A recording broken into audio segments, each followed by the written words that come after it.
Okay, so imagine for a second that you have a stack of cash on the table right in front of you. Hmm. Let's say exactly $1,000. It's just sitting there. Right. Now imagine doing absolutely nothing.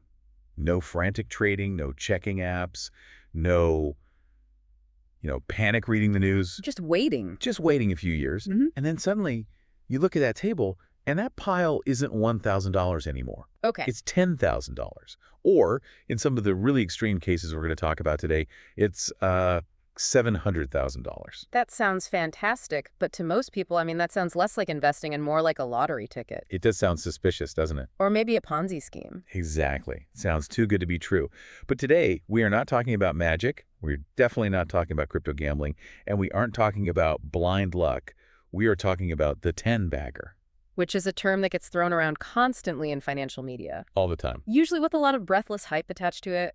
Buy this next 10-bagger right now. Exactly. And that hype is so dangerous. Yeah.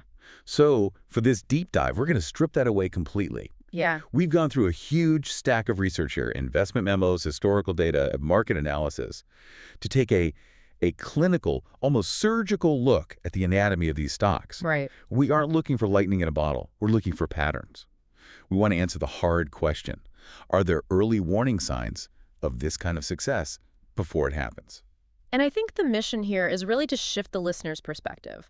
We want to move from a mindset of just, picking lucky tickers to understanding business durability. Because the data shows hitting a 1,000% return isn't just about buying the right symbol. It's about understanding the intersection of hard financial data and, well, surprisingly deep human psychology. So let's unpack this. First off, we need to define our terms properly. When the sources talk about a 10-bagger, what are the strict criteria? Strictly speaking, a 10-bagger is a stock that returns 1,000% on your initial investment. The term was popularized by the investor Peter Lynch. So your example, turning $1,000 into $10,000, that's the textbook definition. It's like a baseball analogy. 2 home runs and a double, effectively. But it's not just about the math, right? The time frame has to matter. Oh, crucially. The sources emphasize these are almost never overnight sensations. If something goes up 10x in a month, that's usually a bubble. Right. About to burst. Exactly. Real 10-baggers are about a long-term vision. These are investments you hold for years, sometimes decades. You don't get a sustainable 10-bagger in a week. And usually they start small. We aren't talking about buying Google today and hoping it goes 10x. Right. We are talking about companies that usually begin as innovative disruptors. They're often misunderstood or just ignored before they become these household names. They start in the garage. Not the penthouse, exactly. So before we dive into the metrics, I want to set the stage. Is this a get-rich-quick guide? Absolutely not. And I want to be very, very clear about that. The sources are explicit. For every one 10-bagger, there are dozens of failures. Companies that just go to zero. Right.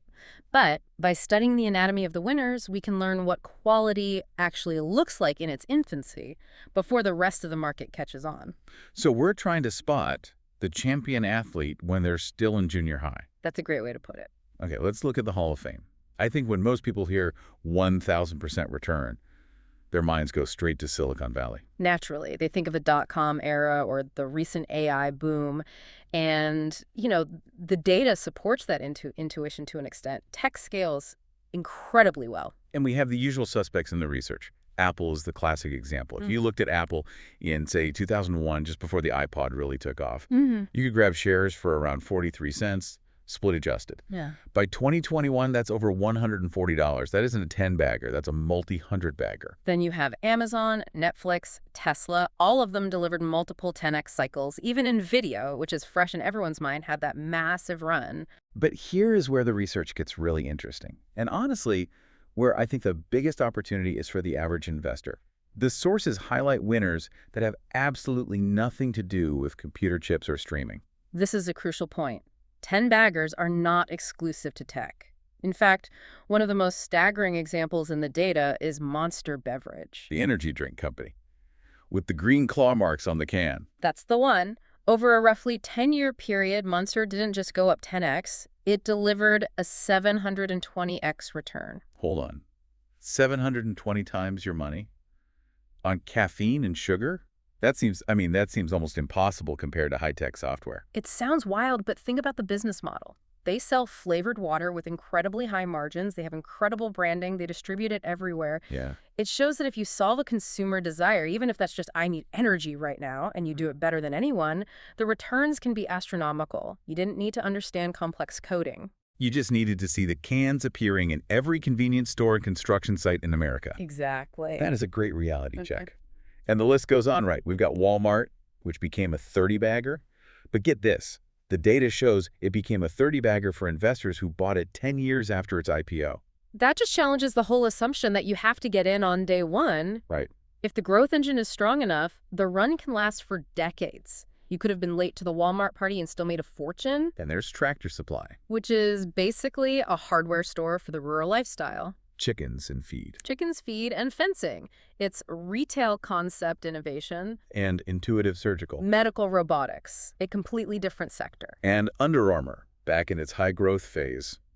So the takeaway here is pretty clear. These opportunities exist in almost every sector. It could be a robot surgeon, a farm supply store. Or a tight athletic shirt. You don't have to be a tech wizard to spot them. No, you don't. But you do need to know what to look for under the hood. You can't just buy every retail store and hope it's the next Tractor Supply. Right? Most retail stores just tread water. Which brings us to part one of our anatomy, the financial vital signs. If we were giving these companies a physical exam, what are we checking first? The first thing is the starting weight, so to speak. The sources all emphasize looking at microcaps or small caps. Okay, why is that? Why can't I just buy a massive, safe company like Microsoft and hope it goes 10x? Well, it's the law of large numbers. It's a gravity problem. If a company is already worth $2 trillion, like a Microsoft or an Apple today, for it to go 10x, It would have to be worth $20 trillion. 20 trillion. That's bigger than the GDP of most continents. It's not impossible, but it is highly unlikely. Small companies worth maybe 500 million or $1 billion, they have the sheer mathematical room to grow into giants. You can't fit 10 elephants in a room. But you can fit 10,000 mice. Yeah. Exactly. Okay, so we are fishing in the small pond. What's the next vital sign? The sources talk about operating leverage. That sounds like dry accounting jargon. It is jargon, but the concept is actually very exciting. It basically means, can you make significantly more money without spending significantly more money? Can you give us a concrete example of that? Sure. Let's compare a software company to, say, a consulting firm. Okay. If a consulting firm wants to double its revenue, it usually has to hire twice as many consultants. Costs go up right alongside revenue. More bodies and seats, low leverage. Low leverage. But if a software company sells a subscription, creating that first copy of the code costs millions. But selling the millionth copy? Costs almost nothing. Almost nothing. Maybe a tiny bit of server space. So every new dollar of sales drops almost straight to the bottom line. Exactly. That is high operating leverage. You want to see a company where revenue is growing way faster than expenses. If they have to build a new factory for every new customer, it's going to be really hard to be a 10-bagger. Got it. Now let's talk profitability. Because in the startup world, we always hear about companies burning cash for years. Growth at all costs. Do 10-baggers need to be profitable? Eventually, yes. But the sources point to a more specific metric about efficiency that's often overlooked. ROCE. Return on capital employed. That's a mouthful. Break that down for us. Why is this the magic metric? It's arguably the most important metric for these long-term compounders. The research suggests this number should often be over 20%. Think of it like an engine's efficiency rating. I like that. If you see high ROCE and high growth, you need to pay attention. It means management is very good at allocating money. There's one more financial trait mentioned here, and I think it's the ultimate flex for a business. Pricing power. This is the acid test. Warren Buffett loves this one. Can you raise your prices without losing your customers? It's a tough test. It is. If you raise prices by 10% and everyone leaves for a cheaper competitor, you're selling a commodity. You have no power. Right. But if you raise prices and people grumble, maybe they tweet about it, but they stay. You have a franchise. You have a franchise, you have power, and 10-baggers almost always have strong pricing power because it protects their margins from inflation. Which transitions us perfectly to the second part of our anatomy. The numbers tell us what is happening, but they don't tell us why. We need to talk about the qualitative traits. The moat. Right. The financials are just the scoreboard. The moat is the defense that keeps the other team from scoring. The sources mention a scalable moat, But I feel like moat is another one of those buzzwords. What does it actually look like in practice for these companies? It's not just about having a good product. A good product can be copied in 6 months. A moat is structural. So what, like a patent? It could be unique technology that's patent protected, or it could be a brand that people are almost illogically obsessed with, like a Monster or an Apple, or just a massive cost advantage. The sources also link this to disruptive innovation. But they make a distinction here. It's not just inventing something futuristic like a flying car. No, and this is a common trap for investors. They look for sci-fi. But disruption, in the context of making money, usually means introducing a product that replaces an existing one by being better, cheaper, or faster. So it's about value, not just novelty. Precisely. Look at Tractor Supply again. They didn't invent a new shovel. They disrupted rural retail by having better logistics, better inventory, and better location data than the local mom-and-pop feed store. They provided better value. That's the disruption. That's it. Okay, that's a great distinction. Now, what about the customers? The sources talk about a sticky ecosystem. This sounds a bit predatory, honestly. It can be. It's the concept of high switching costs. Once a customer is in, it's difficult, expensive, or just painful for them to leave. Like trying to leave the Apple ecosystem. You lose your iMessage blue bubbles, your photos are trapped in the cloud, your Apple Watch stops working. It's a nightmare, so you just buy the next iPhone. Right. It's the Hotel California model. You can check out anytime you like, but you can never leave. Or look at Intuitive Surgical. Once a hospital trains all its surgeons on their robotic system and buys all that equipment, They're not going to switch to a competitor just to save a few pennies. no way. The retraining cost alone would be massive. That stickiness guarantees future revenue for years. One really distinct pattern the research points out is who is running the show. There seems to be a strong preference for founder-led leadership. This is one of the most consistent patterns in multi-baggers. Companies often perform significantly better when the visionary founder is still at the helm. Why is that? Is it just because they're geniuses? Sometimes. But more often, it's about incentives. It's skin in the game. A hired CEO might be looking at their quarterly bonus or their next job offer in 3 years. So they might cut corners to make the numbers look good today. Exactly. A founder. Yeah. Their net worth, their reputation, their entire life's work is tied to that company. They are willing to suffer short-term pain, like spending heavily on R&D, to get long-term gain. They think in decades, not quarters. That's the key difference. Okay, so we have the financials. Small cap, operating leverage, high ROCE. We have the qualitative stuff. Wide moat, sticky ecosystem, founder-led. Now this is where it gets really interesting. The contrarian indicator. This is the aha moment for a lot of investors, but it's also the hardest part to actually act on. Our source reveals that one key trait of future 10-baggers is negative sentiment or a lack of coverage. Basically, being unloved. It sounds so counterintuitive, doesn't it? We're socially wired to want safety. We want to buy what everyone else is buying. We want to hear our neighbor talk about it. Exactly. But the logic holds up. You cannot get a bargain if everyone already knows it's a winner. So if a company is on the cover of Forbes and every analyst has a buy rating on it, the stock price is probably already high. Exactly. The optimism is priced in. A 10-bagger often emerges from the shadows. Maybe it's in a boring industry. Maybe it's too small for Wall Street to even care about yet. Or, and this is common, maybe the company had a temporary stumble that everyone thinks is fatal. And there's a specific detail here about timing that honestly blew my mind. The source mentions that most multi-baggers fell sharply before they rose. Yes, often starting their historic run from near a 12-month low. That is terrifying.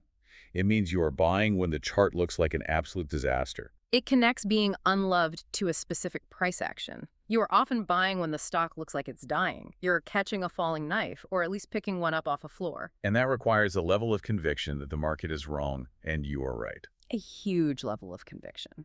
Which brings us to the final, and probably the most difficult part of the anatomy, the psychology, or, as the outline puts it, stomach over brain. This comes from the legendary investor Peter Lynch. He said, "The stomach is a more important organ than the brain." Meaning, you can have the smartest analysis in the world, the best spreadsheets, the highest IQ, but if you panic, it all means nothing. Precisely. The hardest part isn't finding the stock. There are screeners that can find companies with high ROCE and growing revenue. The hardest part is keeping the stock. This touches on that diamond hands concept we see all over social media. It's a meme, but the financial reality behind it is serious. To get a 1,000% return, you have to hold for 3 to 10 years. You cannot trade in and out. And the source points out a tragic statistic. Most investors sell when they're up 40 or 50%. And that is the tragedy of boredom and fear. Imagine holding Amazon in the early days. You buy it, it goes up 50%. You feel like a genius. Right, you think I should lock this in before I lose it. So you sell. You made a nice profit, but you missed the life-changing wealth that came over the next 10 years. You settled for a snack when you could have had a banquet. But holding is just brutal because of the volatility. It's not a straight line up. Oh, not at all. It's a roller coaster. You have to hold through massive drawdowns. These stocks don't just gently float up to 10x. They might drop 30, 40, or even 50% on their way to 1,000%. So you could see half your money disappear on paper, and you have to have the conviction not to hit the sell button. Exactly. If you can't stomach watching your investment get cut in half without panicking, you will never, ever reach the finish line. You get shaken out. That's why Peter Lynch talks about the stomach. The math is easy. The emotions are the killer. It's a serious reality check. And speaking of which, the expert in our source material gives a pretty sober warning to wrap this up. Yes, we need to be responsible here. We've talked about all the winners. But for every 10-bagger, there are 50 no-baggers, or worse, companies that just go to zero. So this requires a high-risk tolerance. This isn't money you need for rent next month. Very high. The goal isn't to gamble your life savings on one ticker symbol. The goal is to find quality while it's still on sale. Okay. You're looking for an asymmetry, where the potential upside is huge, and the downside, while real, is a risk you can manage. You place a few bets on high-conviction ideas, knowing you only need one to pay off to cover all the losses and then some. So what does this all mean for you, the listener? How do you apply this? It means you don't need a portfolio full of these. You don't need to find 10 of them. You really only need 1 or 2 in a lifetime to completely change your financial picture. But to find them, you have to train your eyes. You have to stop looking at the stock price and start looking at the business. Correct. Does it have that operating leverage? Is the founder still there? Is the product sticky? And are people ignoring it? And most importantly, do you have the stomach for it? That is the ultimate question. I want to leave you with a thought today, something to mull over that builds on this stomach over brain concept. We all like to think we'd be the ones to hold on to Amazon or Tesla for a decade. It's easy to say looking backward, but ask yourself this. If you found the perfect company today, it checked every single box on this list, high ROCE, founder-led sticky product, would you actually have the discipline to watch it drop 40% next year? Or sit on it for 5 years of silence without clicking sell? Because that emotional discipline, more than any financial metric, is the true cost of the 1,000% return. Thanks for diving in with us. We'll see you next time.